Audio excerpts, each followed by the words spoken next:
நான் எக்ஸல்ல ஒரு grand total பார்க்கணும்னு நினைச்சேன் அப்படின்னா, ரோ லெவல்ல நெறைய விஷயங்கள பண்ணிட்டு தான் இந்த கிராண்ட் டோட்டல பண்ண முடியும். விச் மீன்ஸ் என்ன அப்படின்னா, என்கிட்ட இங்க ஒரு ப்ராடக்ட் இருக்கு. இந்த ப்ராடக்ட்டோட பிரைஸ் எவ்வளோ, அதோடைய குவான்டிட்டி எவ்வளோ. இது 2த்தையும் மல்டிப்ளை பண்ணா தான் அந்த ப்ராடக்ட்டோட டோட்டல் அமௌண்ட் நமக்கு கிடைக்குது. எக்ஸாம்பிளுக்கு நான் இத மல்டிப்ளை பண்றேன். மல்டிப்ளை பண்ணோம்னா அதோடைய பர்ட்டிகுலரான ப்ராடக்ட்டோட டோட்டல் அமௌண்ட் கிடைக்குது. சோ இப்ப நான் இது எல்லாத்தையுமே வந்து இந்த ஃபார்முலா அப்ளிகபிள் பண்ணிட்டு, இது எல்லாத்தையும் சம் பண்ணா தான் எனக்கு என்ன ஆகும்னா, ஓவராலா நான் எவ்வளோ குடுக்கணும் அப்படின்ற அந்த கிராண்ட் டோட்டல் வந்து எனக்கு கிடைக்கும். நான் ரோல் லெவல்ல இவ்வளவு விஷயங்கள் பண்ண வேணாம். அதுக்கு பதிலா சம் ப்ராடக்ட் அப்படின்னு சொல்லிட்டு எக்ஸெல்ல ஒரு ஃபங்க்ஷன் இருக்கு. அந்த ஃபங்க்ஷன் போட்டோம்னா செம்ம ஈஸி வேலை. ஓகே. நார்மலா இது என்ன பண்ணும்னா, இந்த 2த்தையும் லோ லெவல்ல மல்டிப்ளை பண்ணிட்டு, அதுக்கப்புறமா இது எல்லாத்தையும் சம் பண்ணும்ல. இது எல்லாத்தையுமே இந்த சம் ப்ராடக்ட்டே பண்ணி முடிச்சிடும். எக்ஸாம்பிளுக்கு சம் ப்ராடக்ட் அப்படின்னு கொடுத்துக்கோங்க.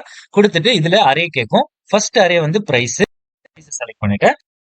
பாத்தீங்கன்னா குவான்டிட்டி. நான் குவான்டிட்டியை செலக்ட் பண்ணிட்டேன். இது பேக் எண்ட்ல என்ன பண்ணும்னா, அந்த ரோக்கு ஏத்த மாதிரி மல்டிப்ளை பண்ணிட்டு, அதோட அவுட்புட்டை எல்லாத்தையுமே என்ன பண்ணும், டோட்டல் பண்ணி அவுட்புட்டா உங்களுக்கு வந்து கொடுத்துரும்.